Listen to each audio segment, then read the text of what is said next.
এই আকাশবাণী গুৱাহাটীৰ FM মহাবাহু আৰু প্ৰাগজ্যোতিষপুৰ এতিয়া কৰোনা সজাগতাৰ অনুষ্ঠান প্ৰতিৰোধ আগবঢ়াইছে মানৱ প্ৰতিম শৰ্মা আৰু পম্পী দেৱীয়ে প্ৰযোজনাত সহযোগ কৰিছে অপূৰ্ব মালিয়ে। নমস্কাৰ, সমস্তকে প্ৰতিৰোধ অনুষ্ঠানলৈ আদৰণি জনালোঁ। আজি আমাক কাৰিকৰী সহযোগিতা আগবঢ়াইছে ইন্দ্ৰজিৎ দাসে। পম্পী, আমি অসমৰ তথ্যৰে অনুষ্ঠান আৰম্ভ কৰোঁ। হয়, অসমৰ তথ্যৰে আৰম্ভ কৰিব লাগিব। আচলতে আজি ৪৭ জন লোক নতুনকৈ সংক্ৰমিত হৈছে কোভিড-19ত। স্বাস্থ্যমন্ত্ৰী ডক্টৰ হিমন্ত বিশ্ব শৰ্মা ডাঙৰীয়াই টুইটাৰ যোগে প্ৰকাশ কৰিছে এই তথ্য। ইয়াকে লৈ অসমত এতিয়ালৈকে কোভিড-19ত আক্ৰান্ত লোকৰ সংখ্যা ৫৯৫ জন হৈছেগৈ আৰু ইয়াৰে ৫২৬ জন বৰ্তমান চিকিৎসাধীন হৈ আছে আৰু ৬২ জন লোক সুস্থ হৈ উঠিছে। আজি আক্ৰান্ত হোৱা সকলৰ ভিতৰত গোলাঘাট জিলাৰ ২১ জন, লখিমপুৰৰ ৪ জন, মৰিগাঁৱৰ ৮ জন, গোৱালপাৰাৰ ৩ জন, হোজাইৰ ১ জন, নগাঁৱৰ ৫ জন, কাৰ্বি আংলং জিলাৰ ২ জন, গুৱাহাটী চিকিৎসা মহাবিদ্যালয়ৰ ২ জন আৰু মহেন্দ্ৰ মোহন চৌধুৰী হস্পিটেলৰ ১ জন। এই সকলোবোৰ আচলতে কোৱাৰেণ্টাইনত আছে। গতিকে এই ক্ষেত্ৰত আপোনাৰ তথ্যৰ সৈতে মই অসমৰ স্বাস্থ্যমন্ত্ৰী এটা টুইট যোগে জনাইছে যে বিভিন্ন ঠাইত কালি আমি বিষয়ে কথা পাতিছোঁ আমাৰ প্ৰতিটো অনুষ্ঠানতে, যে এটা অভিযোগ উত্থাপিত হৈছে বা ধৰণৰ প্ৰচাৰ হৈছে যে ফেচিলিটি কোৱাৰেণ্টাইন চেণ্টাৰতহে কোভিড পজিটিভ আক্ৰান্ত ৰোগীৰ সংখ্যা হৈছে। কালিও এই তথ্য নুই কৰিছিলে, আজি স্বাস্থ্যমন্ত্ৰীয়ে পুনৰ কৈছে এয়া উৰা বাতৰি যে সোৱাব কোৱাৰেণ্টাইনত যোৱাৰ পূৰ্বে সংগ্ৰহ কৰা হয় আৰু কোৱাৰেণ্টাইন কেন্দ্ৰত কোনো ৰোগীৰ সংখ্যা বৃদ্ধি হোৱা নাই, মানে কোনো ৰোগী পোৱা নাই। যি ৰোগী পজিটিভ ধৰা পৰিছে তেওঁলোক পূৰ্বৰে তেওঁৰ সোৱাব সংগ্ৰহ কৰাৰ পিছতহে তেওঁলোকৰ পজিটিভ আহিছে। গতিকে ভিতৰত মানে যিটো তাত ট্ৰেন্সমিশ্যন হোৱা বুলি যি তথ্য একাংশই প্ৰচাৰ কৰিছে এয়া অমূলক। আৰু ভাৰতৰ তথ্যখিনি দিব বিচাৰিছোঁ। ভাৰতত এতিয়ালৈকে ১,৪৫,৩৮০ জন লোক কোভিড-19ত আক্ৰান্ত হৈছে আৰু উদ্বেগজনক তথ্য এইখিনিতে এটা দিব বিচাৰিছোঁ যে যোৱা ২৪ ঘণ্টাত ভাৰতত ৬,৫৩৫ জন লোক কোভিড-19ত আক্ৰান্ত হৈছে আৰু এতিয়ালৈকে ভাৰতত আক্ৰান্ত চিকিৎসাধীন লোকৰ সংখ্যা ৮০,৭২২ জন আৰু সুস্থ হৈ উঠিছে ৬০,৪৯১ জন লোক। এতিয়ালৈকে মৃত্যুমুখত পৰিছে ৪,১৬৭ জন লোক। মানে সুস্থ হোৱা লোকৰ সংখ্যা কম নহয়, যথেষ্ট সংখ্যক ব্যক্তিয়ে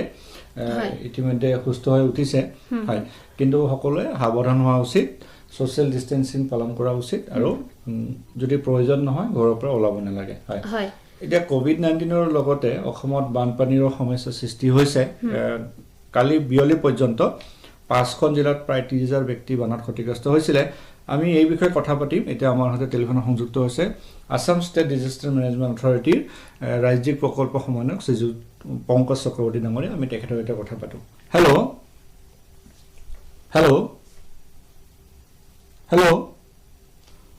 সম্ভৱ আমাৰ সংযোগ বিচ্ছিন্ন হ'ল, আমি পুনৰ চেষ্টা কৰিম তেখেতৰ সৈতে সংযোগ স্থাপনৰ। হেল্ল' সংযোগ বিচ্ছিন্ন হৈছে। আমি যদি বানপানীৰ বিতং তথ্য শ্ৰোতাসকলক জনাব পাৰোঁ। হয়, বানপানীৰ কথা আমি আচলতে আমাৰ এই প্ৰতিৰোধ অনুষ্ঠানটোত কোভিড-19ৰ বিষয়ে আলোচনা কৰোঁ, কিন্তু শেহতীয়াকৈ যি বান পৰিস্থিতিৰ উদ্ভৱ হৈছে ৰাজ্যখনত, এতিয়া আমি বান সম্পৰ্কীয় শেহতীয়া তথ্য দিয়াৰো সিদ্ধান্ত লৈছোঁ আৰু ইতিমধ্যে আমি দি আহিছোঁ। আৰু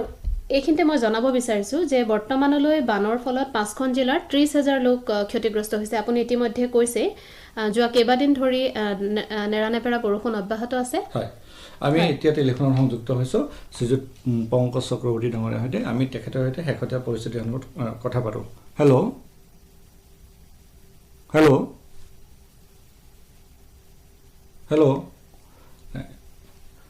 সংযোগ বিচ্ছিন্ন হৈছে। আমি বান সম্পৰ্কে কথা পাতি আছিলোঁ। শেহতীয়া বানত ৰাজ্যখনৰ ৪৬খন গাঁও প্লাবিত হৈছে। এই ক্ষেত্ৰত লখিমপুৰ, ডিব্ৰুগড়, শোণিতপুৰ, দৰং, কামৰূপ আৰু গোৱালপাৰা জিলাৰ ভালেমান অঞ্চল বানত ক্ষতিগ্ৰস্ত হৈছে আৰু আমাৰ সংবাদদাতাসকলে বিভিন্ন তথ্য জনাই আছে বান সম্পৰ্কীয়। এইখিনিতে ওদালগুৰি জিলাৰ পৰা আমাৰ সংবাদদাতা নাৰায়ণ ডেকাই জনাইছে যে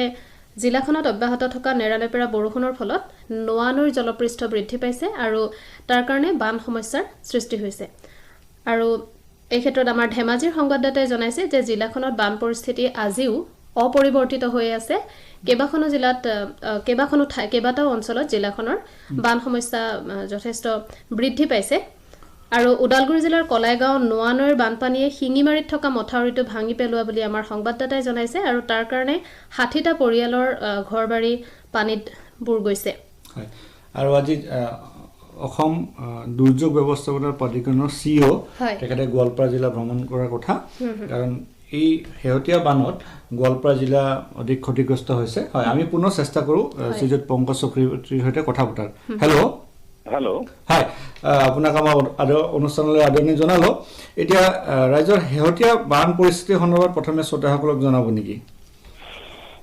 বানৰ পানী এতিয়া আপোনাৰ গোৱালপাৰাত কমি আহিছে আমাৰ এতিয়ালৈকে এনেই 25 তাৰিখৰ ৰিপৰ্ট মতে 30,701 মানুহ এফেক্টেড আছিলে পপুলেশ্যন এফেক্টেড আছিলে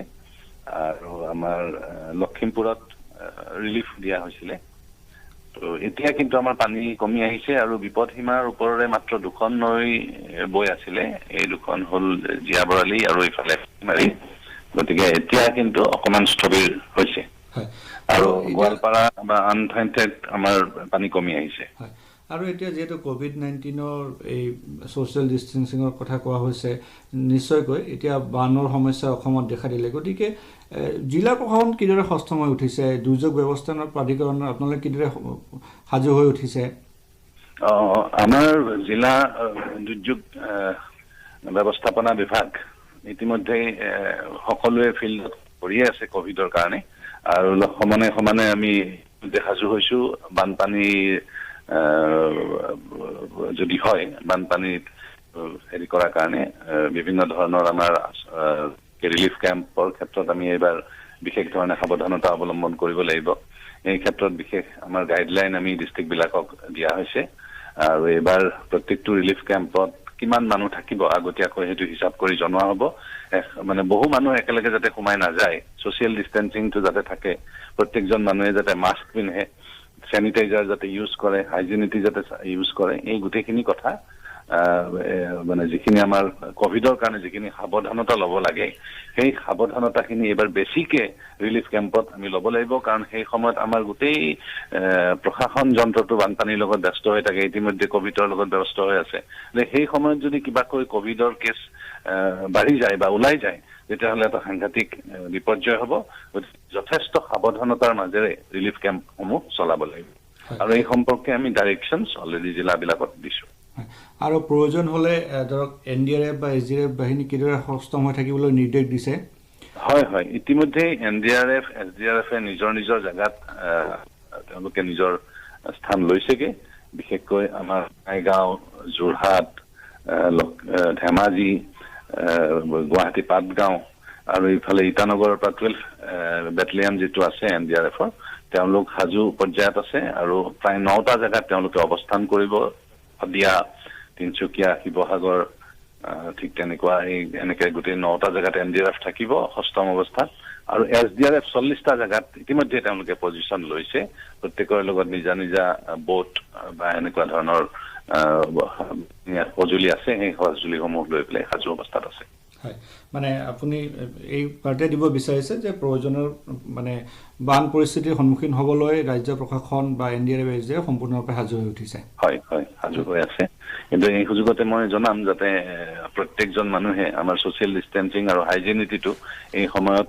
খুব ভালকৈ মানে কাৰণ আমাৰ বাহিৰৰ পৰা বিভিন্ন ৰেল যাতায়াত ব্যৱস্থা আৰু মানে এৰোপ্লেন এইবিলাক ফ্লাইট আহি পাইছে গতিকে মানুহ যথেষ্ট সমাগম হ'ব এতিয়া গতিকে মানুহখিনি আমি যথেষ্ট সমাগম মানে সচেতন হ'ব লাগিব এই ক্ষেত্ৰত ৰিলিফ কেম্পত নহাকৈ থাকিব লাগিব যিমানলৈকে পৰা যায় ধন্যবাদ আপোনাক শেহতীয়া তথ্যৰ বাবে তেখেতে জনালে যে NDRFৰ 9টা স্থানত NDRF থাকিব কিছুমানে ইতিমধ্যে আছে আৰু SDRF 40টা স্থানত আছে ইতিমধ্যে গোৱালপাৰা জিলাত NDRF আৰু SDRF উদ্ধাৰ অভিযান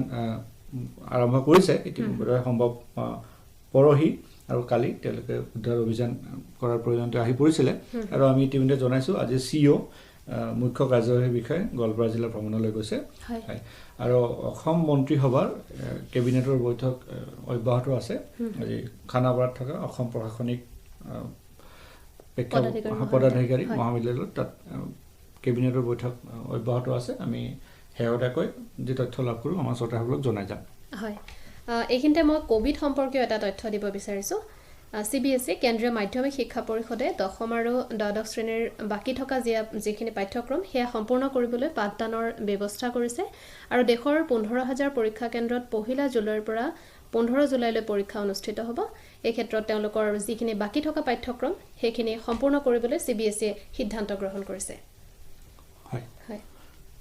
আৰু এতিয়া আমি কোকৰাঝাৰলৈ যাওঁ কোকৰাঝাৰত আমাৰ সৈতে টেলিফোনত সংযুক্ত হৈছে জিলাৰ উপায়ুক্ত শ্ৰীযুত ভাস্কৰ ফুকন ডাঙৰীয়া আমি তেখেতৰ সৈতে কিছু কথা পাতোঁ হেল্ল' হয়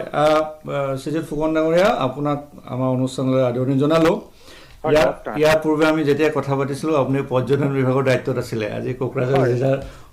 উপায়ুক্ত হৈছে আপোনাৰ সৈতে কথা পাতিছোঁ প্ৰথমে আপোনালৈ অভিনন্দন নতুন দায়িত্বৰ বাবে নমস্কাৰ ধন্যবাদ হয় এতিয়া প্ৰথমে জানিব বিচাৰিছোঁ যিহেতু কোকৰাঝাৰত তাত আপোনালোকৰ কোৱাৰেণ্টাইন চেণ্টাৰ আছে আৰু বহিৰাজ্যৰ ব্যক্তিসকলো আহি আছে গতিকে ইয়াত জিলা প্ৰশাসনে কি ব্যৱস্থা গ্ৰহণ কৰিছে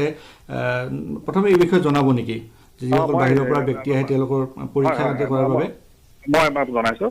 আমাৰ কোকৰাঝাৰ ডিষ্ট্ৰিক্টত আপোনাৰ ধৰক দুটা চিভিল চাব ডিভিজন আছে এটা হ'ল পৰ্বতজোৰা এটা হ'ল গোসাইগাঁও আৰু শ্ৰীৰামপুৰ গেট যিখন আছে এখন গোসাইগাঁও চাব ডিভিজনৰ আণ্ডাৰত আছে এইটো কোকৰাঝাৰ আমাৰ ডিষ্ট্ৰিক্ট এডমিনিষ্ট্ৰেশ্যনৰ আণ্ডাৰতে পৰে কিন্তু ডাইৰেক্টলি কামবিলাক গোসাইগাঁৱৰ যিজন SDO চিভিল তেখেতে কৰি আছে এতিয়া যিমানখিনি ধৰক গাড়ীত মানুহ আহে তাৰমানে বিভিন্ন ভাৰতৰ বিভিন্ন ঠাইৰ পৰা আমাৰ অসমৰ যিখিনি মানুহ ঘূৰি আহিছে গাড়ী দি সেই গোটেইখিনি মানুহ প্ৰথমতে কোকৰাঝাৰতে গোসাইগাঁৱতে প্ৰিলিমিনাৰী এটা স্ক্ৰিনিং হয় তাৰপিছত তেওঁলোকৰ ৰেজিষ্ট্ৰেশ্যন কৰি পেলাই তেওঁলোকক বিভিন্ন জেগালৈ পঠিয়াই দিয়ে ইতিমধ্যে আপুনি গম পাইছিলে চাগে যে আমাৰ যে ইয়াত গোটেই অসমত 5টা ৰিজনেল কোৱাৰেণ্টাইন চেণ্টাৰ আছে এটা হ'ল আপোনাৰ কোকৰাঝাৰ এটা হ'ল আপোনাৰ তেজপুৰত এটা হ'ল গুৱাহাটীত এটা শিলচৰত আৰু এটা যোৰহাটত এই 5টা স্ক্ৰিনিং চেণ্টাৰতে গোটেই অসমৰ বিভিন্ন মানুহবিলাক তাৰমানে প্ৰথমতে এই স্ক্ৰিনিঙত বা কোৱাৰেণ্টাইনত ৰাখি দিয়ে যেনেকৈ আমাৰ কোকৰাঝাৰতো আমি 9খন জিলাৰ আমাৰ দৌৰা আছামৰ যিমানখিনি জিলা আছিল ধুবুৰী বৰপেটাকে ধৰি পেলাই চাউথ চেলমাৰ গোটেইখিনি জিলা আমি এই কোকৰাঝাৰ স্ক্ৰিনিং চেণ্টাৰটোতে প্ৰথমতে আমাৰ ইয়াতে আমি ৰাখি দিওঁ আৰু বাদ বাকী ধৰক এজন মানুহ ডিব্ৰুগড়ৰ মানুহ এজন তেওঁ এক্সপৰ্ট দি পেলাই তেওঁক ডিব্ৰুগড়লৈ বা যোৰহাটৰ চেণ্টাৰলৈ লৈ গুচি যায় সেইটোৱে বেছিক ষ্ট্ৰাকচাৰটো আছিল কিন্তু সময়ত দেখা গ'ল যে যিহেতু মানুহৰ হেঁচাটো অত্যন্ত বেছি হ'ল তাৰপিছত আৰু ইয়াত শ্ৰীৰামপুৰ গেটত অত্যন্ত বেছি ধৰক লাইন কৰিবলগীয়া হ'ল আৰু যিমানখিনি আমাৰ ৰিচোৰ্চ আছে মেন পাৱাৰ সেইখিনি ধৰক হেৰি নহ'ল সেইকাৰণে পিছত ডিচিশ্যন এটা লোৱা হ'ল যে জ'নেল যিবিলাক চেণ্টাৰ আছে কোকৰাঝাৰ জ'নেল চেণ্টাৰটোকে এতিয়া ক'লো এতিয়া ধুবুৰীটো পৃথক কৰি দিলে তাৰমানে ধুবুৰীটো এটা জ'নেল চেণ্টাৰ কৰি দিলে তো ঠিক তেনেকৈ বৰ্তমান তেনেকৈ আমাৰ বৰপেটাটো ছেপাৰেট কৰি দিলে তো এতিয়া বৰ্তমান আমি আজিৰ দিনত কোকৰাঝাৰ চিৰাং আৰু বাস্কা জিলাৰ গোটেইখিনি তাৰমানে আমাৰ যিখিনি ইয়াত মানে শ্ৰীৰামপুৰেদি আহিব মানুহ মানে গাড়ী দি সেইখিনি মানুহ আমি ইয়াত আমাৰ কোকৰাঝাৰত আমি স্ক্ৰিনিং আৰু কোৱাৰেণ্টাইন কৰি ৰাখি থৈ দিছোঁ তো অৰ্থাৎ আমাৰ যিটো ইয়াত স্পৰ্টছ অথৰিটি অফ ইণ্ডিয়াৰ এটা ইয়াত ডাঙৰ এটা বৃহৎ এটা ইনষ্টিটিউট আছে সেইটোতে আমি আমাৰ কোৱাৰেণ্টাইনৰ কাৰণে আমি ফেচিলিটি কৰি পেলাই মানুহখিনিক আমি কোৱাৰেণ্টাইন কৰা ব্যৱস্থা কৰিছোঁ কিন্তু দেখা গৈছে যে এই স্পৰ্টছ অথৰিটি অফ ইণ্ডিয়াৰ যিটো আমাৰ কথা হেৰি মানে চেণ্টাৰ আছে তাত আমি 1200 মানুহ আমি ৰাখিব পাৰোঁ 1200তকৈ বহুত বেছি মানুহ আজিৰ দিনত ধৰক মই আপোনাক হিচাপ এটা দিওঁ হেল্ল' হয় আমি শুনি আছোঁ আজিৰ দিনত মই হিচাপ এটা দিছোঁ 3,224 জন আমাৰ মানুহ ইয়াত আছে কিন্তু চাই চেণ্টাৰটোত মাত্ৰ আমাৰ 1200 জন মানুহৰ কেপাচিটি তো সেইকাৰণে আমি এই চাই চেণ্টাৰটোৰ বাহিৰেও আমি বিভিন্ন ইয়াত আমাৰ কোকৰাঝাৰ স্থিত আমাৰ যিবিলাক আমাৰ এডুকেশ্যনেল ইনষ্টিটিউট আছে যেনে ধৰক আমাৰ হেৰি BB ইঞ্জিনিয়াৰিং কলেজ আছে BB engineering college Kokrajhar engineering college বুলি যিটো মানে চবেই জানে সেই BB ইঞ্জিনিয়াৰিং কলেজটো আমি ৰিকুইজিশ্যন কৰিলোঁ CIT এটা আছে central institute of technology CIT এটা বৃহৎ প্ৰকল্প এটা আছে তাত ইয়াত CITটো আমি ৰিকুইজিশ্যন কৰিলোঁ ঠিক তেনেকৈ ল' কলেজ আমি ৰিকুইজিশ্যন কৰিলোঁ বিভিন্ন আমি আমাৰ কোকৰাঝাৰ স্থিত আমাৰ যিবিলাক আমাৰ ধৰক মানে শিক্ষা অনুষ্ঠান আছে সেইবিলাক আমি ৰিকুইজিশ্যন কৰি পেলাই এই গোটেই মানুহখিনি তাৰমানে যিখিনি মানুহ ধৰক এতিয়া বৰ্তমান কোকৰাঝাৰ চিৰাং আৰু বাস্কা জিলাৰ যিখিনি মানুহ সেইসকল মানুহক আমি বাছি দিয়া বা গাড়ী দিয়া মানুহখিনি আমি কোৱাৰেণ্টাইন কৰিছোঁ ঠিক তেনেকৈ আকৌ অকল বাছি দিয়া গাড়ী দিটো অহা নাই এতিয়া ট্ৰেইনেদি আহিছে মানুহখিনি ট্ৰেইনেদি অহা মানুহখিনি আকৌ ট্ৰেইনৰ প্ৰট'কলটো অলপ বেলেগ ট্ৰেইনেদি মানুহখিনি আমাৰ এজন এডিশ্যনেল ডেপুটি কমিশ্যনাৰ অহৰহ ৰেল ষ্টেচনতে থাকে কোকৰাঝাৰ ৰেল ষ্টেচনতে থাকে তেওঁ এটা টীম লৈ থাকে মেডিকেলত তাতো টীম আছে তো ট্ৰেইনেদি অহা মানুহখিনিও ঠিক তেনেকৈ আপোনাৰ ধৰক কোকৰাঝাৰ জিলাৰ যিখিনি মানুহ সেইখিনি আমি কোকৰাঝাৰত ৰাখোঁ আৰু বাদ বাকী কিন্তু ধৰক বাকী জিলাৰ মানুহ ধৰক চিৰাঙৰ এজন মানুহ আহিলে বা বাস্কাৰ এজন মানুহ আহিলে যিহেতু বা বঙাইগাঁও এজন মানুহ আহিলে যিহেতু গোটেই ট্ৰেইনখনত মানে ষ্টেচন মাত্ৰ নিৰ্দিষ্ট স্পেচিয়েল ট্ৰেইন এইবিলাক কোকৰাঝাৰত যিহেতু এটা ষ্টেচন আছে বাকী ডিষ্ট্ৰিক্টৰ মানুহখিনি বাকী ডিষ্ট্ৰিক্টৰ ডেপুটি কমিশ্যনাৰসকলে কোকৰাঝাৰত গাড়ীবিলাক আমাক প্লেচ কৰি দিছে আৰু বাকী ডিষ্ট্ৰিক্টৰ মানুহবিলাক আমি নিজৰ নিজৰ ডিষ্ট্ৰিক্টত আমি পঠিয়াই দিওঁ আৰু কোকৰাঝাৰৰ মানুহখিনি ট্ৰেইনৰ মানুহখিনি ঠিক তেনেকে আমি আমাৰ ইয়াত কোৱাৰেণ্টাইন কৰা ব্যৱস্থা কৰিছোঁ এতিয়া কোৱাৰেণ্টাইনৰ কথাটো কওঁ কোৱাৰেণ্টাইন কৰাৰ লগে লগে মানুহখিনি নিয়মতে একচুৱেলি 14 দিন থাকিবই লাগে মিনিমাম দেই 14 দিন থাকিব লাগে আৰু আমি সেইকাৰণে প্ৰথমতেই তাহাঁতক স্বাব টেষ্টিংটো কৰোঁ যিটো টেষ্টিং কৰে স্বাব টেষ্টিং কৰোঁ স্বাব টেষ্টিংটো কৰি পেলাই তেখেতসকলৰ আমি ৰিজাল্টটো কাৰণে আমি হেৰি কৰোঁ মানে ৰখোঁ আমি ৰিজাল্টটো ধৰক নিগেটিভ হয় চাপ'জ এজন মানুহৰ ৰিজাল্ট নিগেটিভ হৈ গ'ল নিগেটিভ হৈ যোৱা মানুহজনক আৰু আমি 14 দিন নাৰাখোঁ তেওঁ ধৰক চাপ'জ 4 দিন থাকিলে পঞ্চম দিনাখন তেওঁ নিগেটিভ হৈ গ'ল বাকী 9টা দিন আমি তেখেতক আমি হোম কোৱাৰেণ্টাইনত থৈ দিওঁ তাৰমানে আমি হাততে দুখন হাততে আমি যিটো আমাৰ ইলেকশ্যনৰ যিটো আমাৰ ইনডেলিবল ইংক আছে ইংকটো যাতে মোজ খাই নাযায় যে ইংকটো সেই ইংকটো আমি হাতত দুখন হাততে মাৰি দিওঁ মাৰি দি পেলাই তেখেতক আমি হোম কোৱাৰেণ্টাইনত ৰাখি দিওঁ আকৌ হোম কোৱাৰেণ্টাইনত ৰখাৰ ক্ষেত্ৰত আকৌ এটা কথা কওঁ তেখেত ঘৰত থাকিব লাগিব তাৰমানে কিন্তু ঘৰত থাকিলে তেখেতটো হয়তো কেতিয়াবাতো বাহিৰলৈ ওলাই যোৱা এটা তেখেতৰ মানে হয়তো ইচ্ছা থাকিব পাৰে কিন্তু সেইটো আমি হ'ব নিদিওঁ কেনেকে নিদিওঁ চিষ্টেমটো এনেকুৱা ধৰণৰ খুব ধুনীয়াকৈ অসম গভৰ্ণমেণ্টৰ সঁচাকে এই স্বাস্থ্য বিভাগে ইমান ধুনীয়াকৈ এটা চিষ্টেম বনাইছে মানে সেই চিষ্টেমটো মানে অলমষ্ট ফুল প্ৰুফ তাৰমানে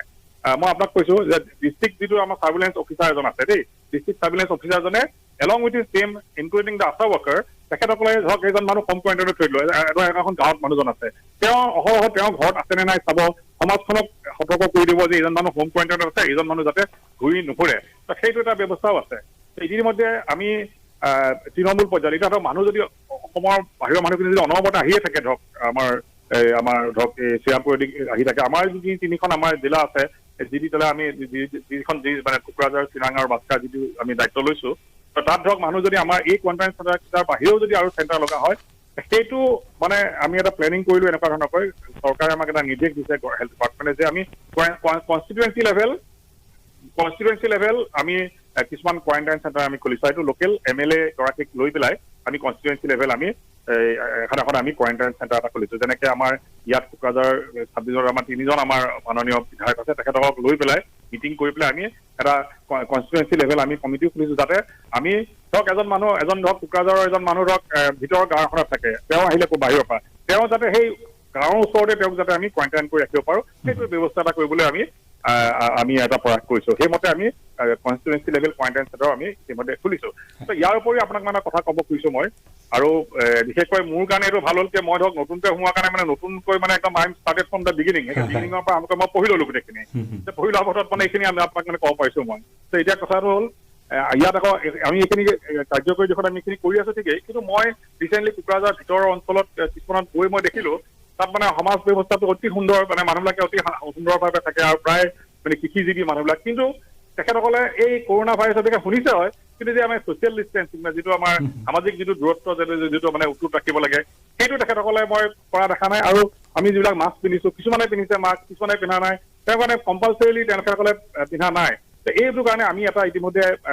আমি এটা প্ৰয়াস কৰিছোঁ যে আমি লগে লগে আমি এৱেৰনেছ এটা কালি মই NGO ইয়াত কেইবাটাও NGO আছে NGO সকলৰ মানে প্ৰতিনিধিসকলৰ লগত কালি মিটিং কৰিলোঁ যে আমি এইটো ultimately we will have to live with the COVID virus মানে সেইটো আৰু আমি জীয়াই থাকিব মানে সহবাস কৰিবলগীয়া হ'লে আমি এটাই কৰিব লাগিব আমি ছ'চিয়েল ডিষ্টেঞ্চ মেইনটেইন কৰিব লাগিব আৰু আমি মাস্ক পিন্ধিব লাগিব নহয় জানো যিটো এটা হাৰ্ড ইমিউনিটি যিটো হয় এতিয়া কালি মই এটা তথ্য পঢ়িছোঁ জাপানত ভিয়েটনামত এইবিলাক দেশত প্ৰায় ছাকচেছফুল হৈছে দেই আৰু তেওঁলোকে বিশেষকৈ তেওঁলোক ছাকচেছফুল হৈছে আৰু তেওঁলোকৰ ইমানখিনি তেওঁলোকে মানে হেৰিও নকৰে তাৰমানে ধৰক আমাৰ যি লকডাউনো সিমান কৰা নাই কেনেকৈ কৰিছে তেওঁলোকে ছ'চিয়েল ডিষ্টেঞ্চিং মাস্ক পিন্ধাটো তেওঁলোকৰ এটা ইতিমধ্যে ৱে অফ লাইফৰ নিচিনাকৈ তেওঁলোকে লৈ লৈছে মানে জীৱন ধাৰণৰ এটা মানে হেৰি মানে এটা পাৰ্ট অফ দ্য লাইফ বুলি ধৰি লৈছে আমি সেই বস্তুটো এটা মানে মই এটা প্ৰয়াস কৰিম কিমান সফল হ'ম মই নাজানো আগলৈ কিন্তু মই আমাৰ ধৰক ব্লক ডেভেলপমেণ্ট অফিচাৰ আছে চাৰ্কল অফিচাৰ আছে আৰু যিবিলাক আমাৰ তৃণমূল পৰ্যায়ত ধৰক বিভিন্ন বিষয়া আছে বা বিভিন্ন চিভিল ছ'চাইটি অৰ্গেনাইজেশ্যন আছে এইসকলক লৈ পেলাই মানে আমি এটা প্ৰয়াস কৰিম বুলি ভাবিছোঁ যে ইনক্লুডিং পলিটিকেল লিডাৰ্ছ অফক'ৰ্ছ যে এইটো এৱেৰনেছ এটা ক্ৰিয়েট কৰিব লাগে যে ছ'চিয়েল ডিষ্টেঞ্চিং আৰু তাৰপিছত ধৰক মাস্ক পিন্ধা এইবিলাক এটা মানে আমাৰ এটা নৰ্মেল এটা ৰুমালখন যেনেকৈ আমি পকেটত আমি লৈয়ে যাওঁ আমি এইটো বস্তু as a part of our মানে এভৰিডে এক্সিষ্টেঞ্চ মানে এটা as a part of our habit স্বভাৱত পৰিণত হ'ল এই স্বভাৱত মানে পৰিণত হোৱা হিচাপে তাৰমানে আমি ছ'চিয়েল ডিষ্টেঞ্চিংটো আৰু মানে কি কয় মানে মাস্ক বা তেনেকুৱা ধৰণৰ যিবিলাক আমি প্ৰিভেণ্টিভ ষ্টেপছ ল'ব লাগে সেই ষ্টেপবিলাক ল'বলৈ এৱেৰনেছ ক্ৰিয়েট কৰা মই এটা প্ৰয়াস কৰিম বুলি ভাবিছোঁ। এই পেৰেলেলি তাৰমানে এটা আমি নিজৰ যিখিনি কৰিবলগীয়া কৰণীয় আমি কৰি আছোঁ আৰু লগতে ফিউচাৰৰ কাৰণে যাতে কোভিড ভাইৰাছটো যদি থাকেও যে আমাক কিমানখিনি তাৰমানে এফেক্ট কৰিব নোৱাৰিব বুলি আমি এটা প্ৰয়াস কৰিম। লগতে ফুকন ডাঙৰীয়া আপোনাৰ পৰা জানিব বিচাৰিছোঁ, যেতিয়া বিভিন্ন জিলাত ইতিমধ্যে বানপানীও দেখা দিছে, গতিকে বিভিন্ন লোক ক্ষতিগ্ৰস্ত হৈছে, বানত প্ৰভাৱিত হৈছে, ক্ষতিগ্ৰস্ত বুলি নকওঁ, গতিকে এই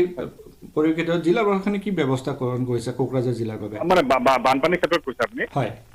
বানপানীৰ ক্ষেত্ৰত ইতিমধ্যে আমাৰ ধৰক আমি প্লেনিং এটা এনেকৈ কৰি থৈছিলোঁ। মই ইয়াত আহি সেইটো এটা আমাৰ ইয়াত যিজন ইয়াত DDC যিগৰাকী ইয়াত এডমিনিষ্ট্ৰেটৰ আছে তেখেতে আমাক এটা নিৰ্দেশ দিছিল যে আমি ফ্লাডৰ কাৰণে ইতিমধ্যে আমি মানে সজাগতা মানে আমাৰ চাৰ্কুল অফিচাৰবিলাক লৈ পেলাই মই ইতিমধ্যে কণ্টিনেঞ্চি যিটো গোটেই ডিষ্ট্ৰিক্টত এটা কণ্টিনেঞ্চি প্লেন থাকিব লাগে, চাব ডিভিজনেল লেভেল কণ্টিনেঞ্চি প্লেন বুলি কয়। মই আমাৰ গোটেইকেইটা চাব ডিভিজনৰ লগত কথা পাতি চাৰ্কুল অফিচাৰখিনিৰ লগত কথা পাতি ইতিমধ্যে আমি এটা কণ্টিনেঞ্চি প্লেন বনাই থৈছোঁ। কিন্তু এতিয়া হেল্ল' হয় হয় আমি শুনি আছোঁ মোৰ মানে ঘপকৈ লাইনটো জানি পালোঁ। আজি ধৰক আমি ইতিমধ্যে এইকেইদিন খুব ইয়াত মানে এই যে চাইক্লনিক ষ্টৰ্মটো আহিছিল তাৰ কাৰণে ইয়াত খুব এইকেইদিন আজিও ৰাতিপুৱা খুব বৰষুণ দি আছিল। কিন্তু বৰষুণ দি আছিল যদিও ইয়াত কোকৰাঝাৰত মানে সম্পূৰ্ণ এটা বান পৰিস্থিতি এটা এতিয়াও হোৱা নাই। তাৰমানে বাকী জিলাবিলাকত হৈছে বাৰু, কোকৰাঝাৰত আজিলৈকে কিন্তু ৰিলিফ দিব পৰা এটা চিটুৱেশ্যন আজিলৈকে হোৱা নাই। আৰু তথাপি কিন্তু আমাৰ চাৰ্কুল অফিচাৰ দাস মণ্ডল এইখিনি মানে ৰেডি হৈ আছে, যদি কিবা এটা যদি ধৰক বানৰ পৰিস্থিতি যদি আৰু ইয়াতকৈ যদি বেয়া হয় আৰু যদি ৰিলিফ বা তেনেকুৱা ধৰণৰ কেম্প যদি খুলিবলগীয়া হয় সেইটো কাৰণেও আমি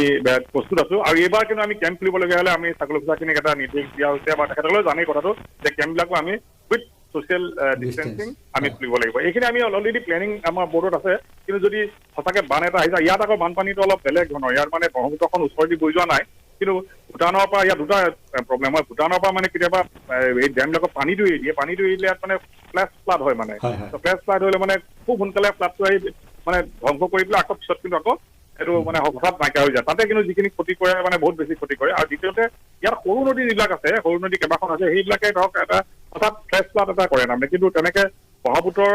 মানে ধৰক যিটো আমি বেলেগ মৰিগাঁও বা বেলেগ জিলাত আমি যিটো আমি হেৰি দেখোঁ, আমি তাণ্ডৱ যিটো দেখোঁ, ইয়াত কিন্তু তেনেকুৱা ধৰণৰ নাই। কিন্তু বানপানী বা হেৰি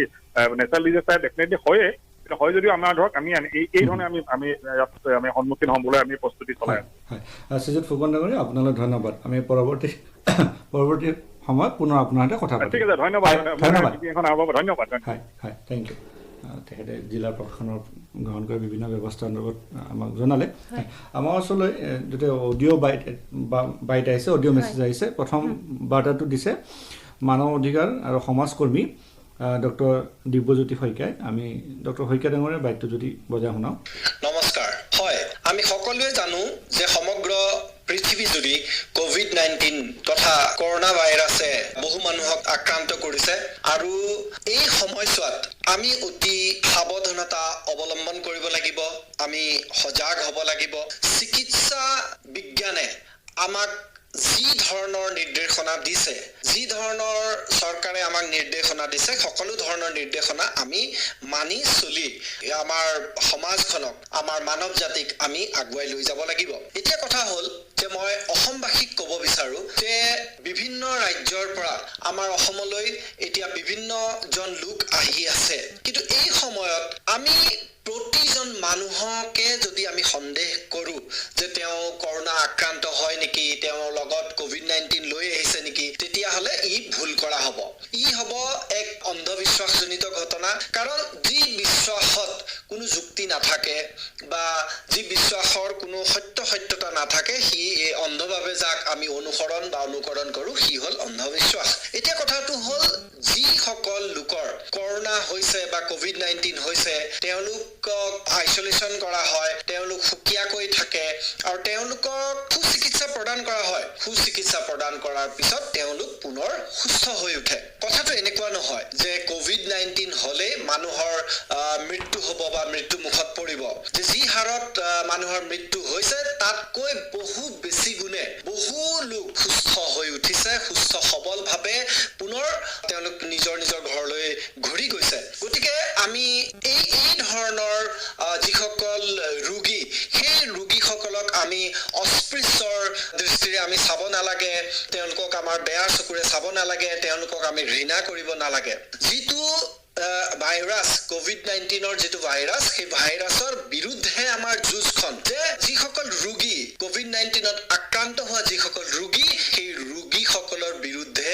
আমাৰ যুদ্ধখন নহয়। গতিকে তেওঁলোকক যিমান পাৰো আমি আদৰ সাদৰ কৰিব লাগে। যিসকল চাফাই কৰ্মী আছে, চিকিৎসক আছে, নাৰ্ছ আছে বা আনুষংগিক যিসকলে এই যুঁজখনত জড়িত হৈ আছে, সেই প্ৰতিজন মানুহক আমি সন্মান দিব লাগে, আমি মৰম আদৰে তেওঁলোকক আঁকোৱালি ল'ব লাগে। গতিকে যেতিয়া আমি অস্পৃশ্য বৰ্জন কৰি আমি এই যুঁজখনত অৱতীৰ্ণ হ'ম, অস্পৃশ্যতা বৰ্জন কৰিম আৰু আমি মানুহক আঁকোৱালি ল'ম, তেতিয়াহে সঠিকভাৱে আমি কৰোনাৰ বিৰুদ্ধে আৰু কোভিড-19ৰ বিৰুদ্ধে আমাৰ যুঁজখনত আমি জয়ী হ'বলৈ সক্ষম হ'ম। হয়, আমি ডক্টৰ শইকীয়ালৈ ধন্যবাদ জ্ঞাপন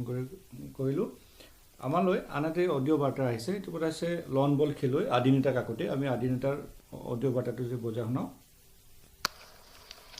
নমস্কাৰ, মোৰ নাম আদিনিতা কাকতি, আন্তঃৰাষ্ট্ৰীয় লন বল খেলুৱৈ। মই 2020 চনত জানুৱাৰীত অনুষ্ঠিত হোৱা খেলো ইণ্ডিয়াত 2টাকৈ স্বৰ্ণ পদক আৰু এটা ৰূপৰ পদক পাবলৈ সক্ষম হৈছিলোঁ। এনেকুৱা এটা কৰোনা ভাইৰাছৰ মহামাৰীৰ সময়ত অসম চৰকাৰে কৃতিত্ব লাভ কৰা খেলুৱৈসকললৈ অসম চৰকাৰে যিখিনি লগত ধন দি আমাক উৎসাহিত আৰু পৰিচিত কৰিছে, তাৰ বাবে অসম চৰকাৰলৈ মোৰ আন্তৰিক ধন্যবাদ জনাইছোঁ। এগৰাকী খেলুৱৈ বাৰ্তা আছিলে, আমি দুগৰাকীলৈ পুনৰ ধন্যবাদ জ্ঞাপন কৰিলোঁ। হয়, এইখিনিতে আৰু এটা তথ্য দিব বিচাৰিছোঁ। বিমান চলাচল যিহেতু আৰম্ভ হৈছে, ঘৰুৱা বিমান চলাচল যোৱা 25 তাৰিখৰ পৰা আৰম্ভ হৈছে। আজি 11 বজালৈকে আমাৰ হাতত যি তথ্য আহি পৰিছে, সেই অনুসৰি 3খন বিমান গুৱাহাটীৰ তথ্য গুৱাহাটীলৈ আহিছে আৰু 3খন গুৱাহাটীৰ পৰা যাব। আৰু পৰৱৰ্তী সময়ত ইয়াৰ বিতং তথ্য আমি লাভ কৰিম বুলি আশা কৰিছোঁ। কালি প্ৰায় 700 যাত্ৰী গুৱাহাটীত অৱতৰণ কৰিছিলে 8খন বিমানেৰে বৰঝাৰ বিমানবন্দৰ। হয়,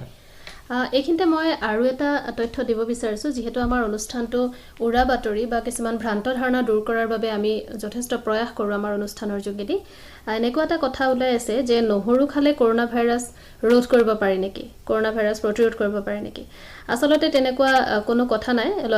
নহৰুত এণ্টিমাইক্ৰবিয়েল গুণ থাকে, যি ৰোগৰ বীজাণুৰ সৈতে যুঁজ দিব পাৰে। এই কথা হয়, ই ইমিউনিটি অৰ্থাৎ ৰোগ প্ৰতিৰোধ ক্ষমতা শক্তিশালী কৰে। কিন্তু